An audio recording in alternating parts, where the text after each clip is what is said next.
Hello everyone. आज हम बात करेंगे एक बहुत महत्वपूर्ण चीज़ के लिए, लेकिन स्टार्ट करने से पहले let's talk about the free mentorship program, जो कि ये गर्ग आईएएस अकेडमी द्वारा जो है कंडक्ट किया जा रहा है।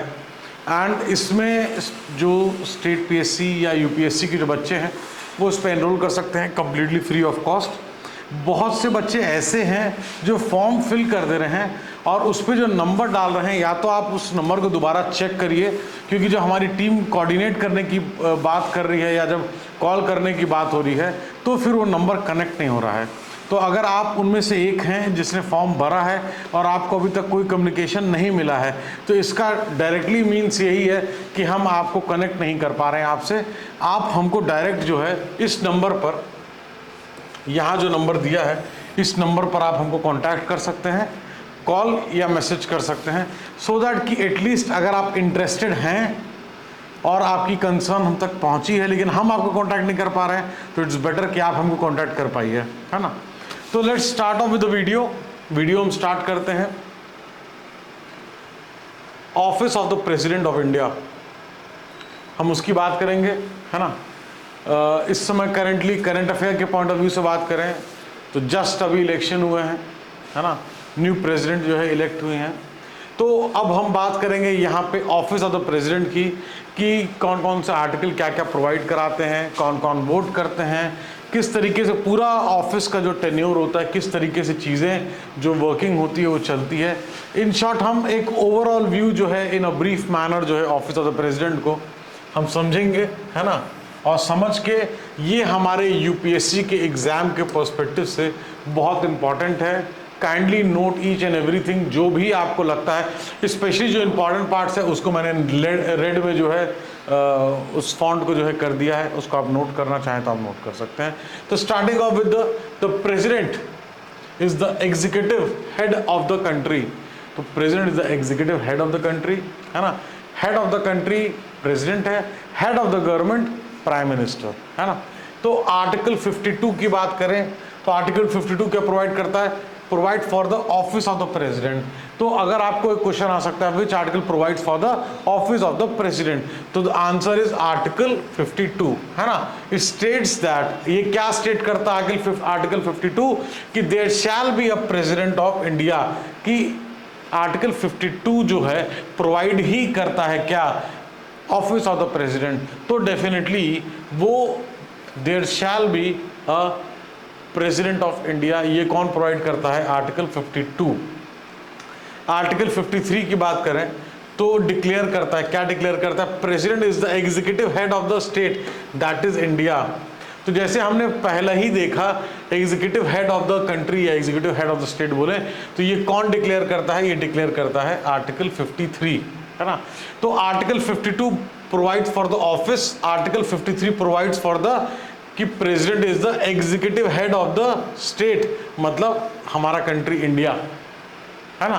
तो ये चीजें देखिए, क्वेश्चन कब कहां से आ जाएंगे किसी को नहीं पता है। इट्स जस्ट दैट जो चीजें स्पेशली न्यूज में है, और plus definitely office of the president तो एनी विच वेज हमको पढ़ना ही पढ़ना है अपने यूपीएससी के एग्जाम के पॉइंट ऑफ व्यू से, है ना। It's very very important. तो the executive power of the union shall be vested in the president and exercised. ये जो पावर वेस्टेड है एग्जीक्यूटिव पावर का, वो कैसे एक्सरसाइज करते हैं? या तो डायरेक्टली या इनडायरेक्टली थ्रू ऑफिस, है ना, सबऑर्डिनेट टू हिम इन।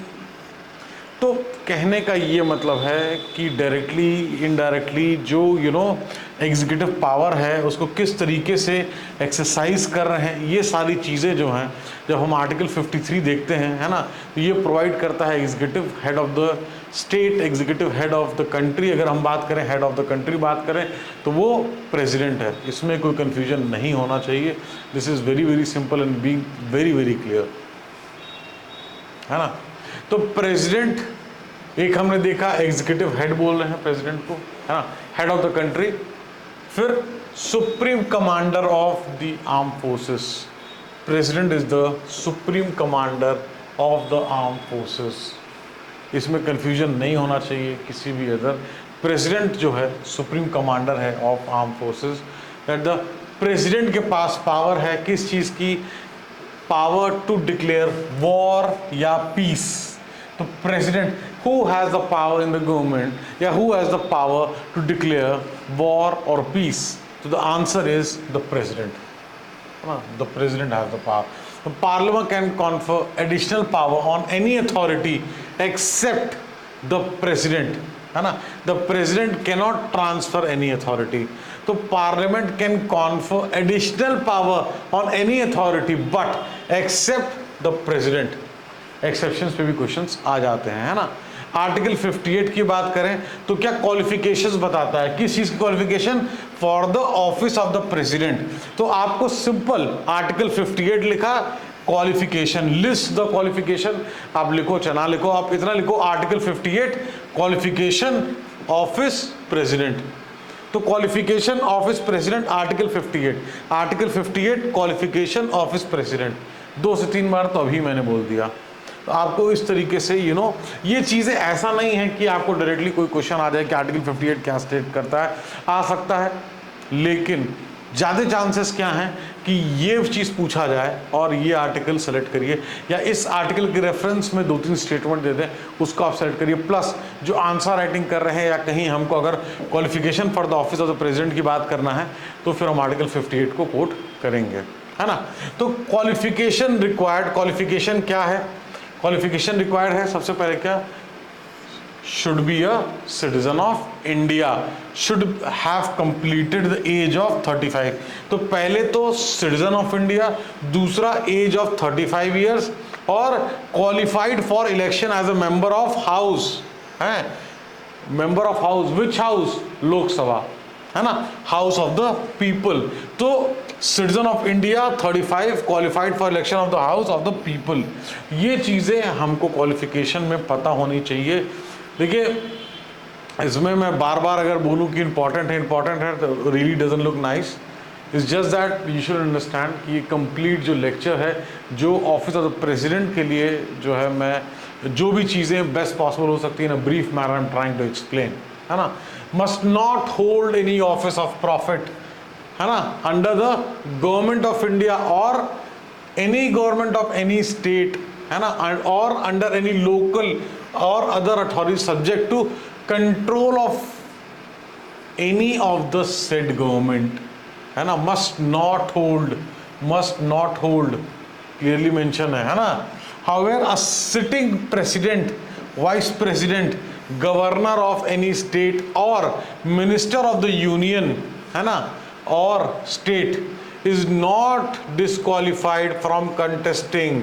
ये चीज़ आपको पता होना चाहिए। यहाँ पे देखिए, यहाँ लिखा है ऑफिस ऑफ द प्रॉफिट के बारे में, लेकिन यहाँ पे सीधे सीधे लिख दिया है however a sitting president, vice president, governor of any state, minister of union और स्टेट, है ना, is not disqualified from contesting the election of the president. कि अगर कोई इन पदों पे है, प्रेसिडेंट खुद फिर से जो है री इलेक्ट हो रहे हैं या री इलेक्शन के लिए जाना चाहते हैं, vice president, governor of any state, minister of union, union कोई मिनिस्टर हो, कोई स्टेट मिनिस्टर हो, वो डिस्क्वालिफाइड नहीं है from contesting the election of the president on the grounds of office of profit. Very very very very important, we should know this. ये दोनों statement हमको ईजिली वे में रिमेंबर करना है, और जो भी चीज़ें हैं उसको या तो मैं सर्कल कर दे रहा हूँ या रेड में लिखी है, दैट इज़ समथिंग जो कि आपके नोट्स में डेफिनेटली लिखी होनी चाहिए। बाकी आप और कोई चीज़ लिखो ना लिखो, उसको ज़रूर लिखो। बता, क्वेश्चन इससे आते हैं, ये कुछ ऐसे टॉपिक्स होते हैं ना, इधर यू नो और यू डोंट नो। जो ग्रे लाइन है वो बहुत थिन होती है इसमें। ग्रे लाइन किसको मैं कह रहा हूँ? जो गेस करने की, 1 2 3 4 4 2 3 1, ये सब जो गेस करने का है, किस पे जाना है किस पे नहीं जाना है, यहाँ पे ग्रे लाइन बहुत थिन होती है जब हम पॉलिटी की स्पेशली बात करते हैं। The part apart from the above qualification, the presidential election act 1954 let down करता है क्या? Following condition for contesting to the office of the president, है ना? कैंडिडेट क्या है? प्रपोज होना चाहिए एटलीस्ट बाय 10 मेंबर्स, जो कि अब डेफिनेटली इंक्रीज हो गया है ना? 10 members of the electoral college ये आपको पता होना चाहिए। ऐसा नहीं कि कोई भी 10 मेंबर्स इंट्रोड्यूस कर दें, है ना। 10 members from the electoral college, 10 members, है ना, and supported by another 10 members. तो 10 मेंबर्स इलेक्टोरल कॉलेज के इंट्रोड्यूस करेंगे, प्रपोज करेंगे, एंड 10 मेंबर्स उसके सपोर्ट में रहेंगे, है ना। नंबर इंक्रीज कर गया है किसका? 50। किस साल में नंबर इंक्रीज हुआ? 1977 में। दैट शुड बी क्लियर, है ना। नंबर इंक्रीज क्यों किया गया?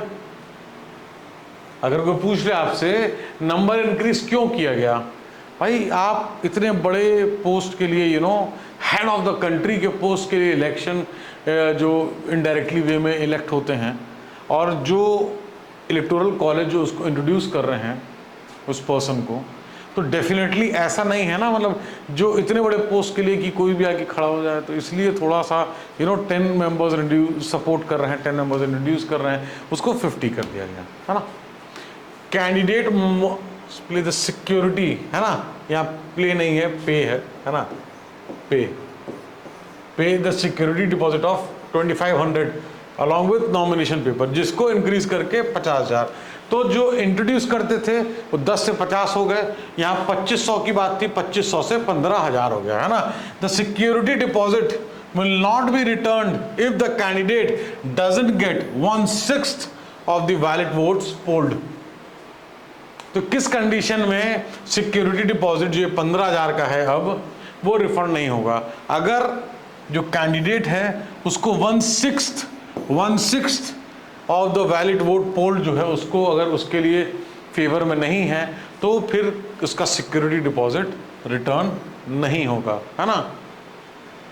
उसको मिनिमम 1/6 वोट चाहिए, क्योंकि अगर 1/6 नहीं है तो security deposit will not be return, है ना। The above conditions are laid down to filter non-serious candidate from contesting for the office of the president। Simple, जो हमने पहले बात कर ली थी। आर्टिकल 54 की बात करो, आर्टिकल 54 क्या स्पेसिफाई करता है? Specifies the electoral college. Electoral college क्या है? इलेक्टोरल कॉलेज मतलब कौन कौन वोट करेगा किसके? प्रेसिडेंट के इलेक्शन में। पीई मतलब प्रेसिडेंट्स इलेक्शन में कौन कौन वोट करेगा, इस चीज को जो है specify electoral college of the president, है ना। Who are the people who can vote, who are the people who can vote in the election of the office of the president, है ना। तो फिर अब देखिए बहुत बहुत बहुत इंपॉर्टेंट है, elected members of both houses. Elected member पे ध्यान देना है, of both the houses of parliament. Elected member of state legislative assemblies, इसमें सिर्फ और सिर्फ स्टेट लेजिस्लेटिव असेंबली आएगा, स्टेट लेजिस्लेटिव काउंसिल नहीं आएगा। स्टेट से सिर्फ और सिर्फ जो है एमएलए वोट करते हैं, है ना। एमएलए जो है वोट करते हैं, एमएलसी वोट नहीं करते हैं, और वो भी इलेक्टेड मेंबर्स दोनों में, both the house of the parliament and elected members of state legislative assembly, है ना। एक्सेप्शंस हैं, all nominated members of parliament and state legislative assemblies and MLCs of state can not vote. We should remember this, we should remember this, है ना। Elections में president के for the office of the president ये vote नहीं कर सकते हैं, है ना। तो फिर ये जो है एक बार इस आर्टिकल को अमेंड किया गया था 70th कॉन्स्टिट्यूशन अमेंडमेंट, है ना, 92 में। क्या क्या इंक्लूड करने के लिए? Elected members of the assemblies of national capital territory of Delhi और, है ना, union capital territory of Pondicherry. तो बेसिकली अगर इसको आसान शब्द में समझें तो 70th कॉन्स्टिट्यूशन अमेंडमेंट एक्ट में 1992 में क्या इलेक्टेड मेंबर्स जो हैं, जो दिल्ली के एमएलएज हैं और पौंडीचेरी के, उनको इसमें जो है इंक्लूड किया गया, है ना। तो ये कौन सा अमेंडमेंट था? 70th अमेंडमेंट था। आर्टिकल 55 क्या बताता है, क्या स्पेसिफाई करता है? इन manner of election of president, है ना। ये जो है कहाँ से सोर्स किया गया है?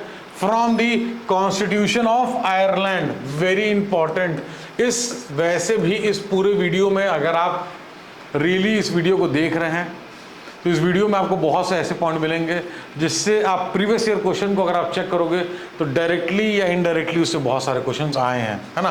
The president is indirectly elected. क्यों हम बोलते हैं कि प्रेसिडेंट इनडायरेक्टली इलेक्टेड है? किसी को पता है तो बताएं कमेंट्स में।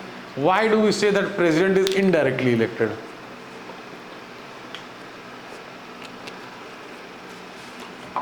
इसलिए कि जो इंडिविजुअल पब्लिक है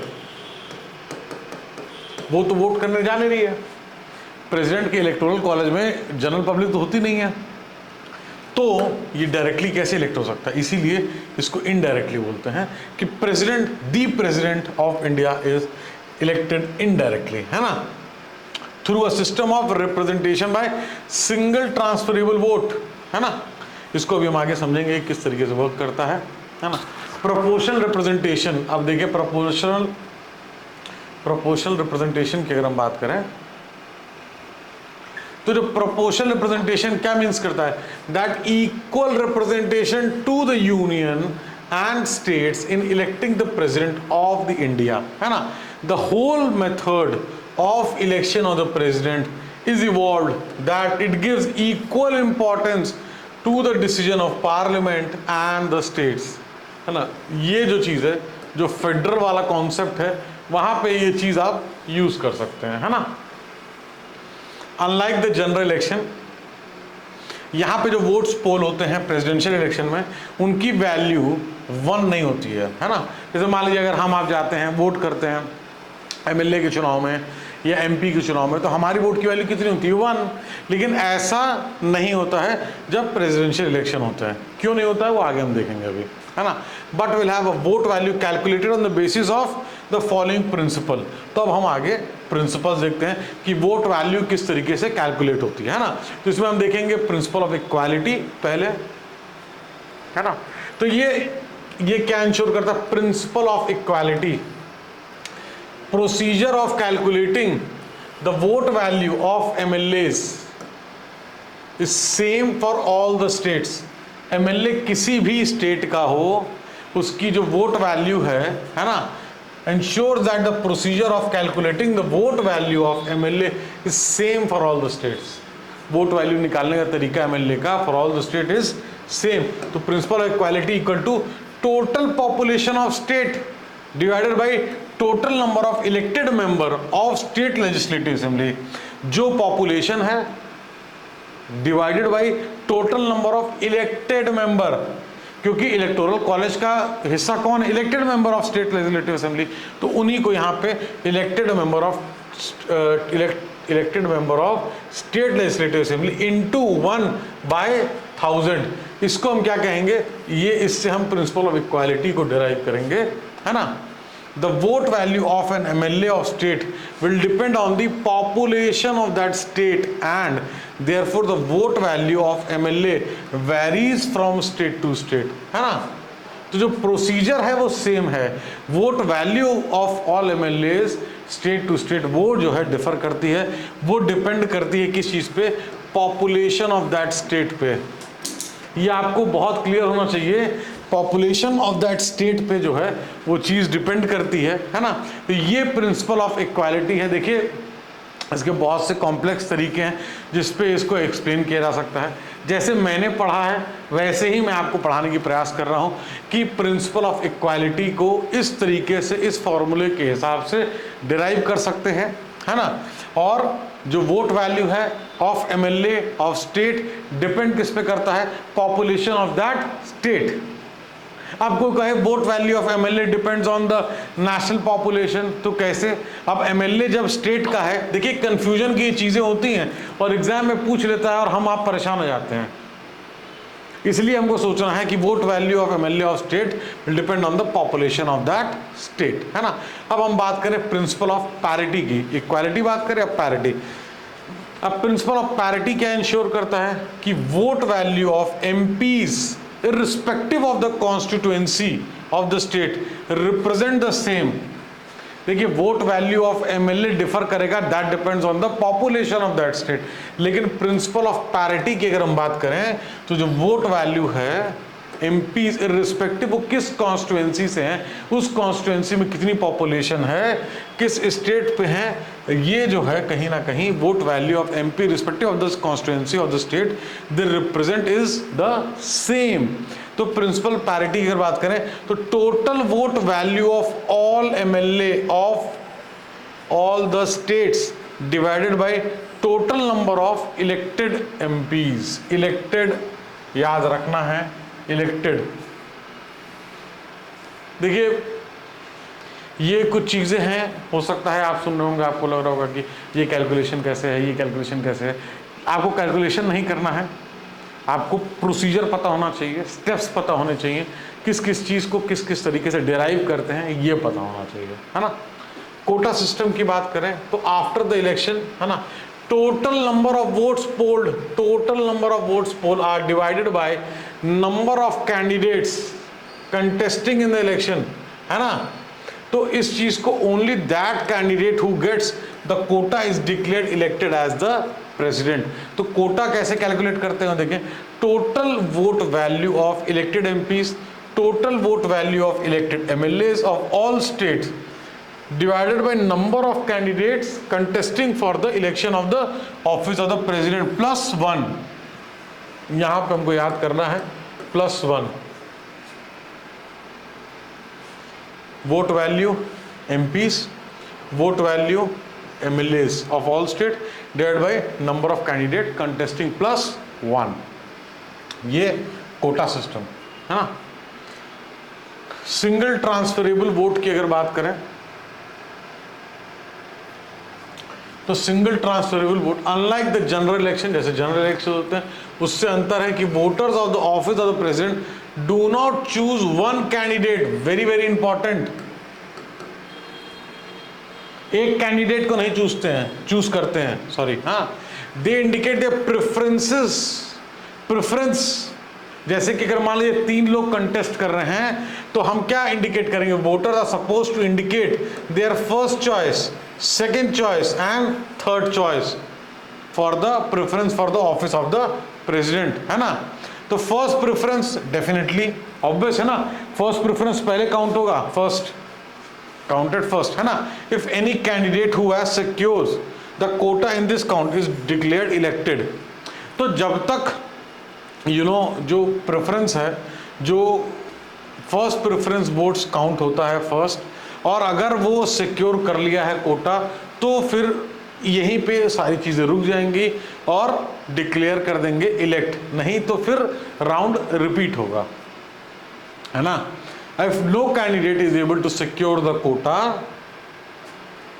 तो the candidate who has secured the lowest number of vote, जिसके पास लोएस्ट है, लोएस्ट नंबर ऑफ वोट, उसको क्या करेंगे, एलिमिनेट कर देंगे, है ना। और फिर and the second preference vote obtained by remaining candidate, है ना।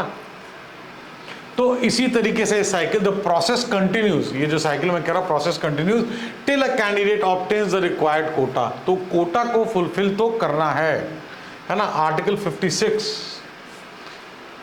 Deals with the term of office of the president and situation in which there can be a vacancy, term of office और situation जब vacancy हो in the office of the president, है ना। It states that the president shall hold office for a term of 5 years। तो article 56 declare करता है, state करता है कि the president shall hold office for a term of 5 years, है ना। There can be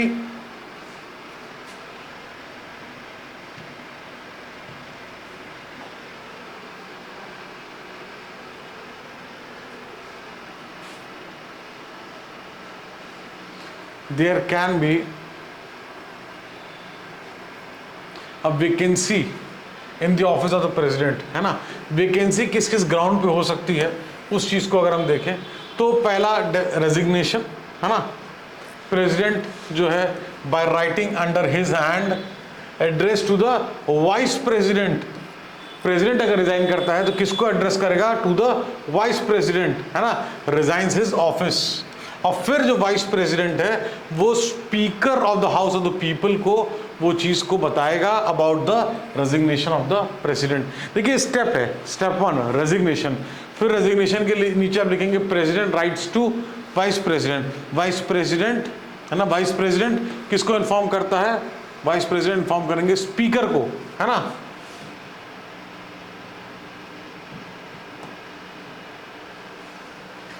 इम्पीचमेंट की अगर हम बात करें, the president may for violation of the constitution, impeachment the president may for the violation of the constitution be remove from the office by impeachment, है ना। In the manner, impeachment कैसे होता है, in the manner provided in article 61, है ना। और completion of tenure, है ना, द प्रेसिडेंट अगर टेन्योर कंप्लीट हो गया है ना, तो तब तक कंटिन्यू करेगा होल्ड ऑफिस जब तक अंटिल हिज सक्सेसर, हिज और her successor enters upon the office, है ना। इन केस ऑफ रेजिग्नेशन या impeachment of the president, vice president designate होते हैं एज अ एक्टिंग प्रेसिडेंट, है ना। और in the absence of vice president फिर कौन करेगा, chief justice of supreme court, और उनके एब्सेंस में कौन करेगा, द सीनियर जज, है ना। तो प्रेसिडेंट अगर रिजाइन या इम्पीच हो रहे हैं तो एक्टिंग प्रेसिडेंट जो है वाइस प्रेसिडेंट हो जाएंगे, और वाइस प्रेसिडेंट के एब्सेंस में chief justice of supreme court होंगे, उनकी एब्सेंस में सीनियर जज of supreme court will hold जो है will officiate as the president. ये हमको क्लियर होना चाहिए ये किस तरीके से अलग अलग ऑफिसर्स का जो है ना। फिर डील्स विद द एलिजिबिलिटी, किस चीज की eligibility, eligibility for re election, है ना, एलिजिबिलिटी फॉर री इलेक्शन और election, re election to the office of the president, है ना। इट स्टेट्स, ये क्या स्टेट करता है कि the person who holds office as the president shall subject to other provision of this constitution be eligible for re-election to the office, है ना। और the constitution doesn't limit the term, जैसे अगर आप एक तरीके से यहाँ ये बात हो रही है कि कॉन्स्टिट्यूशन लिमिट नहीं करता है कि नहीं आपको एक ही बार प्रेसिडेंट बनना है, आप री इलेक्ट हो सकते हो, है ना, any number of times. Article 59 deals with the condition of the president office, है ना। Article 59 deals with the condition of the president office. तो president shall not be a member of either of the house, president shall not be the member of either of the house और the house of legislature of any state, है ना। और अगर मान लीजिए जो president है, if that person is elected as a president और वो किसी हाउस का अगर मेंबर है तो उसको जो है वो वकेट करना पड़ेगा, वो सीट जो है उस हाउस से, है ना, उसको वकेट करना पड़ेगा upon when he enters in the office of the president, है ना। ये चीज आपको जो है पता होनी चाहिए। The president shall not hold any other office of profit. President shall be entitle, president का जो भी जो भी अलाउंसेस हैं, एंटाइटलमेंट्स हैं, पेमेंट्स हैं, सारी चीज़ें जो हैं, है ना, तो उनको जो विदाउट पेमेंट जो है वो without payment of rent use of his official residences मिलेगा। Also be entitle to such emoluments, allowances and privileges as may be determined by parliament by law until the provision, है ना। और ये सारी चीज़ें सेकंड शेड्यूल, है ना, second schedule से ये सारी चीज़ें रिफ्लेक्ट करती हैं, वहाँ पे मेंशन्ड है ना। और ये उसके उन प्रेसिडेंट के टर्म टेन्योर में डिमिनिश नहीं होगा, है ना। The movements and allowance of the president shall not B diminished during his term of his और हर टर्म ऑफ ऑफिस, है ना। आर्टिकल 60 क्या डील करता है, oath and affirmation by the president. Article 60 oath and affirmation by the president जो है ना, इससे every president and every person as president or discharging the function of the president shall before entering upon his office make and subscribe in presence of the chief justice of India। अब ये चीज़ बहुत ज़रूरी है, इसलिए मैंने इसको पूरा red में कर रखा है कि in the presence of chief justice of India है और in absence of him the senior most जज ऑफ सुप्रीम कोर्ट, है ना। ये जो ओथ ऑफ अफर्मेशन है ये हमको पता होनी चाहिए कि किसके सामने होती है, कौन दिलाता है ओथ। तो यहाँ पे चीफ जस्टिस ऑफ इंडिया, इन उनके एब्सेंस में सीनियर मोस्ट जज ऑफ सुप्रीम कोर्ट, है ना। द ओनली टू ऑफिस, सिर्फ 2 ऑफिस ऐसे हैं, है ना, the only 2 office whose incumbents for to preserve, protect and defend the constitution. कौन कौन से ऐसे 2 ऑफिस हैं? एक प्रेसिडेंट के, दूसरा गवर्नर का, है ना। आर्टिकल 61 हमने पहले भी इसको देखा कि ये प्रोसीजर ऑफ इम्पीचमेंट में डील करता है, इम्पीचमेंट ऑफ प्रेसिडेंट, है ना। In the constitution the word impeachment is used only for the office of the president. ये कंफ्यूज कर सकते हैं प्री में। In the constitution the word impeachment is used for so and so office. तो आपको पता होना चाहिए कि नहीं, ये सिर्फ कॉन्स्टिट्यूशन में प्रेसिडेंट के लिए यूज किया गया है ना। और प्रेसिडेंट कैन बी इम्पीच्ड किस केस में, किस चीज में, है ना। The article state that the president of India is to be impeached for violation of the constitution on the basis of a resolution approved by parliament, है ना।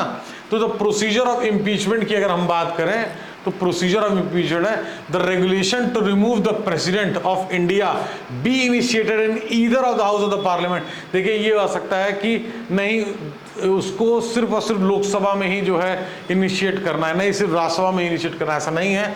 It can be initiated in either of the house of the parliament when not less than 1/4 of the total number of members of the house initiating the resolution sign it. ये जो है एक mentioned है, ये भी होना चाहिए कि रेजोल्यूशन किस तरीके से कितने लोग जो है उसको साइन करेंगे, इनिशिएट करेंगे, है ना।